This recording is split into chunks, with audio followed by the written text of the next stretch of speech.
Thanks, Ativa. I'm not old. Actually, it's San Fernando's favorite. San Fernando. Yeah. I've been here in the Valley since 1990. I'm wearing my old middle school t-shirt actually. Another thing about me, I'm a cartoonist. I draw cartoons. So compared to a lot of the stand-up comedians you'll be watching tonight, I'm more of a sit-down comic. I hope to one day make my own animated movie about a dumb beetle. Maybe cast a method actor in the lead role, like Jared Leto. Because I'm honestly curious how much elephant shit he'd be willing to eat just to fully immerse himself in the role. Now, another thing you might have noticed about me is that I've been growing my hair out pretty long. I found that it drives the ladies wild over at the cancer ward. Don't be like that. Don't be like that. Those places have the best bathrooms. Like, can we all agree that the urinal has been perfected with the model that goes from the wall all the way down to the ground with the drain on the ground? Because, like, no matter which way you're going at it, your pee is gonna go wherever it needs to go. It's like peeing in the shower. It's perfect. So why are we letting Big Urinal still sell us on these obsolete models with a lip sticking from the wall? They all have the same fundamental design flaw, which I'll demonstrate for you right now. Like, say this is a urinal, right? I'll go up to it, take off my pants, and I'll hit my head on the lip every single time. Now, I know what you're thinking. Mark, why don't you just take a couple steps back and then take off your pants? If I were to do that, that's where everybody would be walking back and forth in the bathroom, right?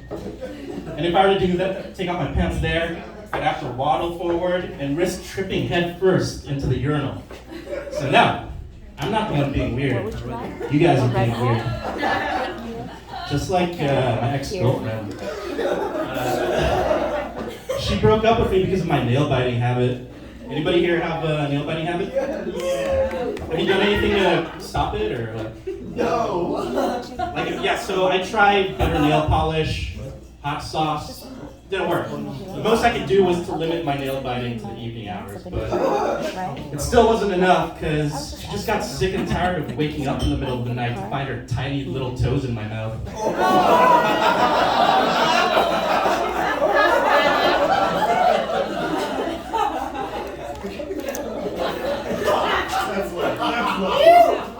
So, have any of you gone so horny that your voice started to change and you started to talk like this? Like you were Buffalo Bill from Silence of the Lambs? I actually experience this quite often when I'm doing commissions at a comic convention. Like, someone will come up to my table and be like, could you draw Bayonetta, but in an extreme close-up? And then he'll just plop down like an entire month's worth of rent on my table. And I'm like a lot of you guys. I'm like, who is this Bayonetta character?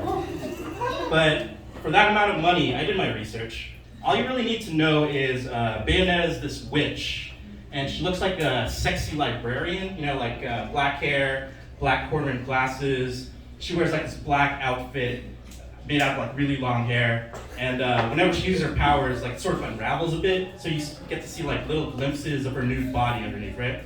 So no big deal, really. I could do that. But that was the thing. Why was he paying me so much for this drawing?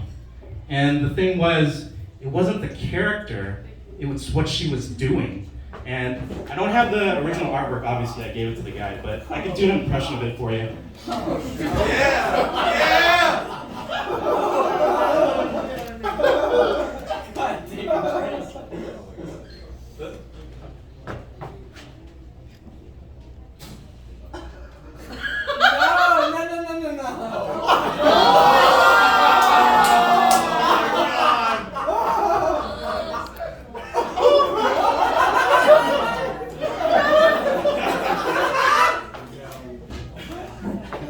So he paid me that much because he wanted a picture of Bayonetta taking a piss in a cup. And if there's anything you can take away from tonight is If you want an artist to draw anything for you, no questions asked, just show up with a ton of cash and just pay right up front. Okay? You'll get what you want. Anyway, I'm Mark.